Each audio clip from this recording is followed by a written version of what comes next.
Hey, how's it going? Stephen here from understandingaudio.com, where we clear up the confusion around music mixing and production. I teach the why as well as the how so that I can help you produce better music.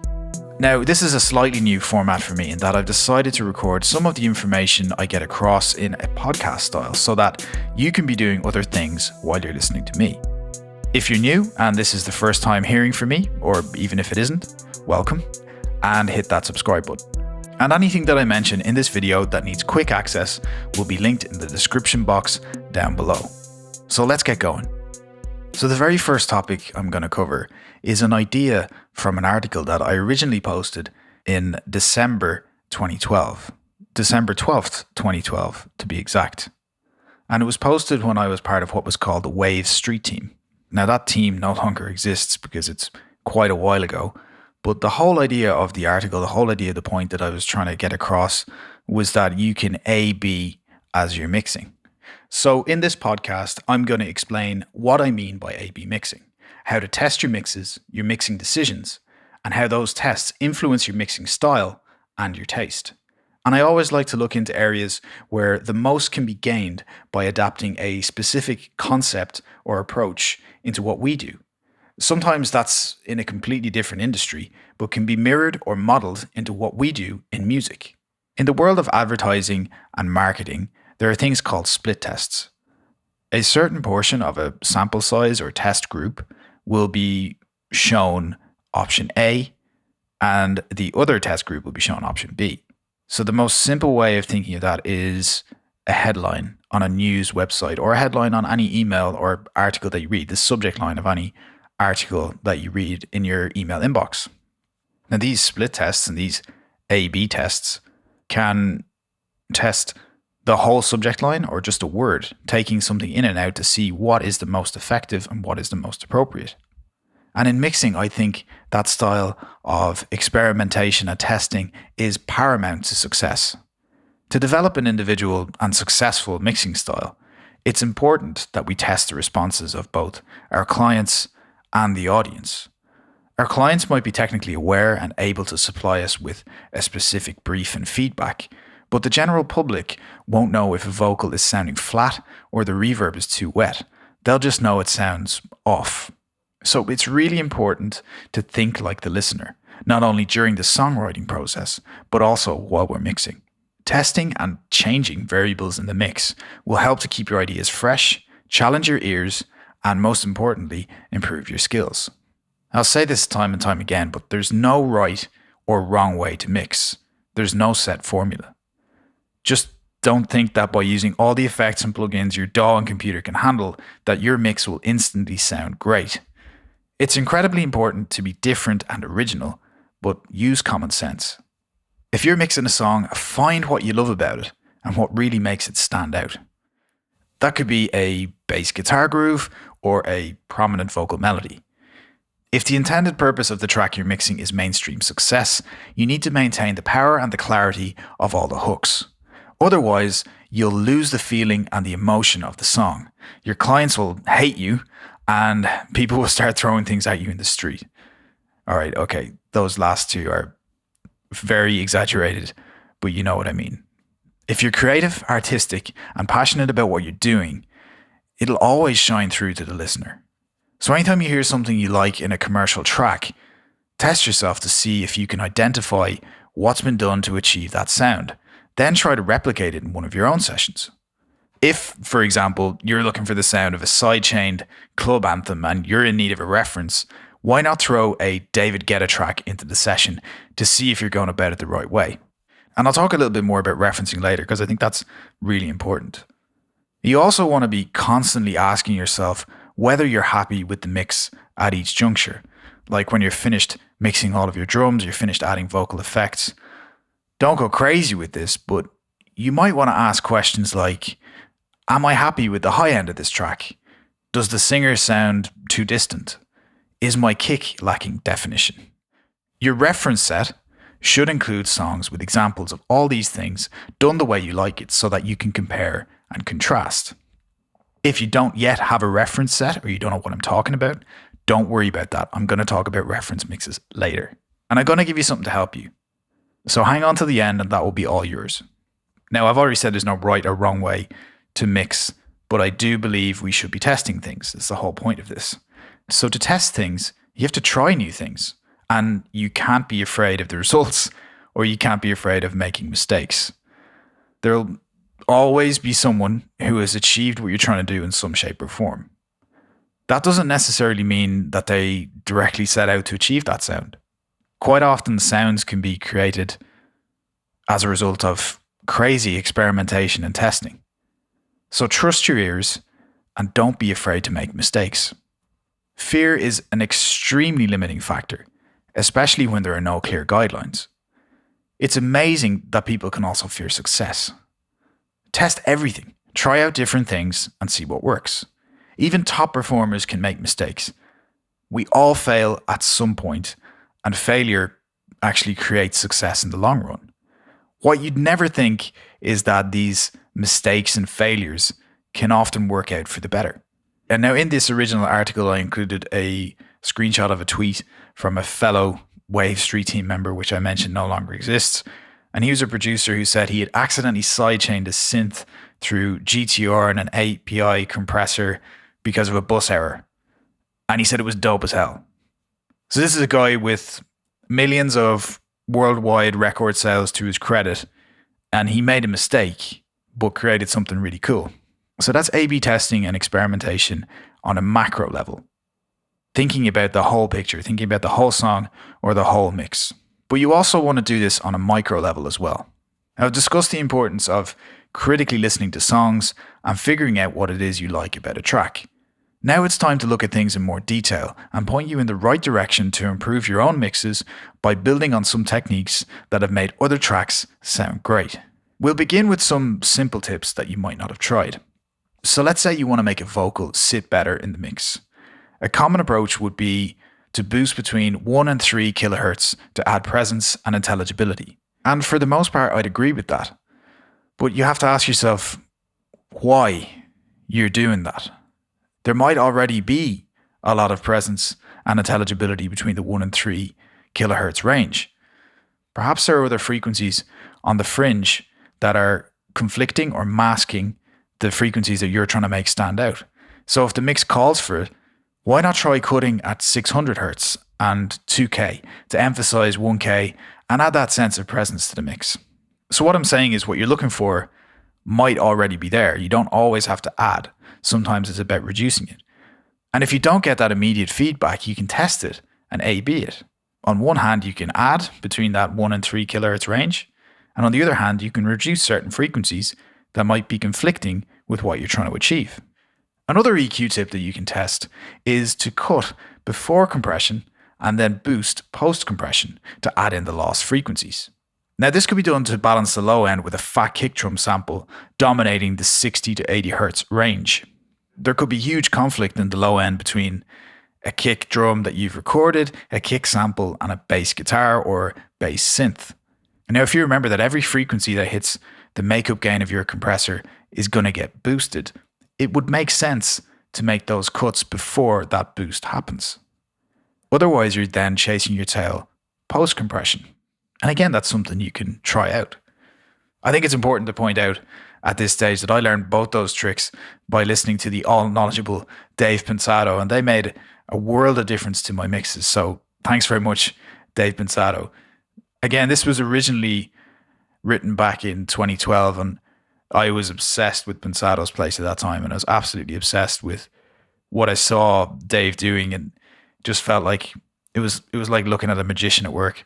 And it still feels like that now, but I think I've improved slightly since then. Now, after using those tips or similar tips a couple of times, you'll make your own tweaks and you'll employ them in a variety of ways. That's the beauty of testing. Once you try things out a few times, you'll figure out what's going to work when you're presented with similar sounds or similar songs and mixes. You could save the settings you like as presets, and the next time you load them up, try using them or something different.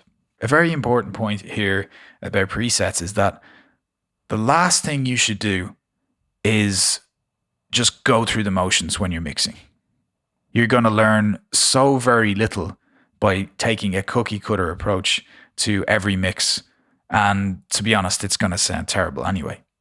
I can't express how important it is to be creative and tailor each mix to the artist, singer, producer, songwriter you're working with every single time. And again, that's the beauty of testing. Once you try a few different things, once you're trying things all the time, once you're being creative, you start to figure out what works. And as soon as you're presented with a sound or a mix that has a challenge for you, you'll have heard it before and you'll be able to adapt straight away and test further to constantly create better music and better mixes.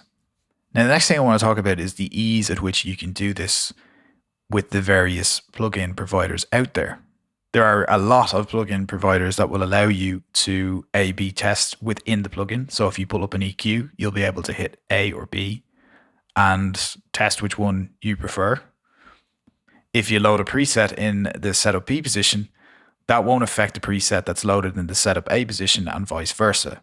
And if you're not using presets at all, whatever settings you have in A and whatever settings you have in B will be completely different. But you can just click one button and flip between the two. Now, I understand that if you're just listening to this, that might sound a little confusing. So maybe pause this now and create some notes that you can come back to later. Or the next time you're working on a mix, pull this up, listen back to what I've said and try it out in the mix. So this function is incredibly useful, not only when you're mixing yourself in this micro A/B mixing style, this testing style, but also while you're demonstrating different settings to clients. You might be sitting with a producer or an artist or other band members, and you might want to demonstrate what you think sounds great on this snare drum, and they might disagree, and that can happen very often. So rather than having to put a number of instances of your plugin on your inserts, you could just put one instance and flip between the A and the B. You can then make a decision and move on, unless they want option C, which they might. So try and work through the options as you go and be decisive.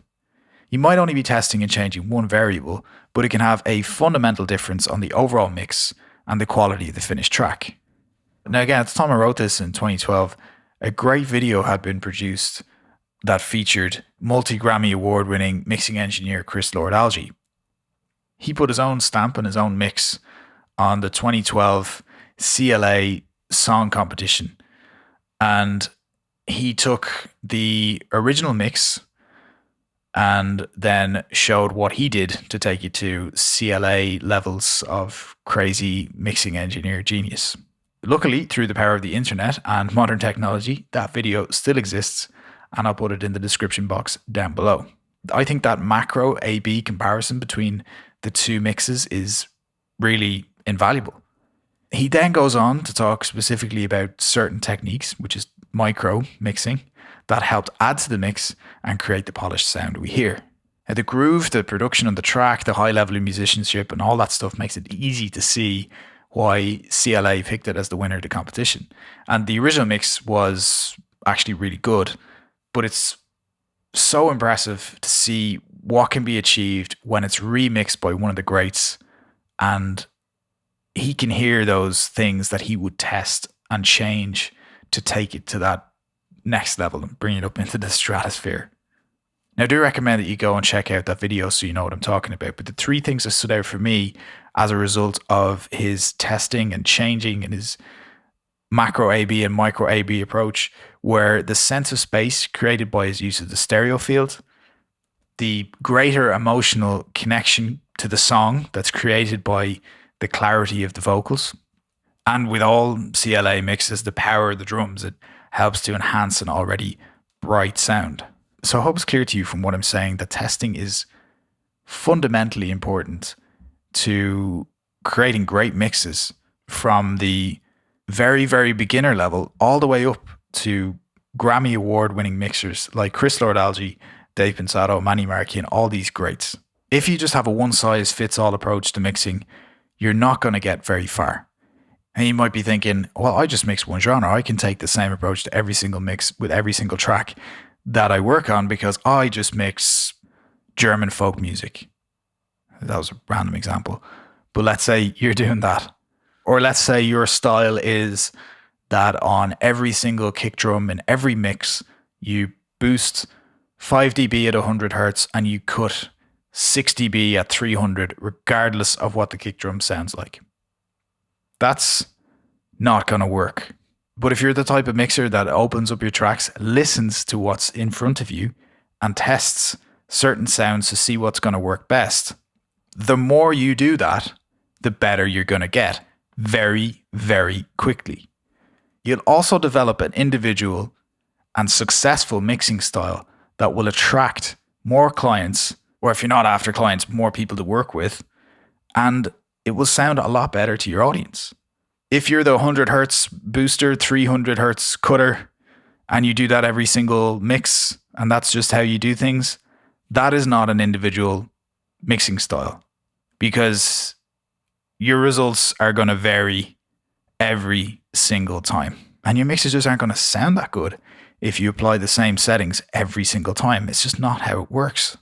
I think I've made my overall point quite clearly, but the key takeaway is that testing and challenging variables in the mix will help to keep your ideas fresh, challenge your ears, and most importantly, improve your skills. Now, I spoke earlier about reference mixes and that I'd have something for you a little bit later, and that time is now. If you're mixing without a guide, without even a rough mix from a client or anybody that you're working with, just something from if you're in a band, something from the studio that you have, just a bounce from the day, you're already fighting an uphill battle because you want to know what it is you're trying to beat or you're trying to improve upon. And you also want to take that a step further. You want to develop your own style while listening to the greats. So if you think of any musician that has ever lived, they've all been influenced by somebody else. And that's the same for mixers and mixing. You want to be listening to a lot of great mixes and a lot of great mixers, figuring out what makes their style unique and trying to adapt some of those ideas into your own mix. You will never be Chris Lord-alge. You will not be the same as Chris Lord-alge. You will not be able to replicate exactly what he has done on every single mix that he has done, because he's lived a different life to you and has different influences. But by listening to his mixes, taking some of his ideas, listening to some of Manny Marroquin's mixes, taking some of those ideas, Jack Joseph Puig, all these people, if you don't know who I'm talking about, then I recommend Googling them or checking out who has mixed your favorite songs. But the main point is that you take some of these ideas that you hear in these mixes from these great mixing engineers, producers, and writers and adapt them into your own style. And if you don't have a reference, or if you don't have a plan or method or goal in mind, then you're going to struggle. But as always, I have something for you to help you with that. I put together a guide that has now helped thousands of people improve their mixes almost instantly, because it taps into everything that I've just spoken about. Testing, creatively mixing, and using reference mixes and a reference set to keep you on track as you mix. If you've got something to aim for and you've got a goal in mind, then you're on the right track. So this guide, the one hack that guarantees a unique, professional sounding mix, and I gave it that audacious title because it's actually true. This guide is going to help you through each stage of the mix. If you want to learn more about how to get a better fader balance, EQ, compression, reverb, delay, other effects, it's all in there. And it's packed full of references of other great tracks that you can use. And it also teaches you how to build a reference set that you can use every time you mix. So to get the guide, all you have to do is go to getpromixes.com and download it for free straight away.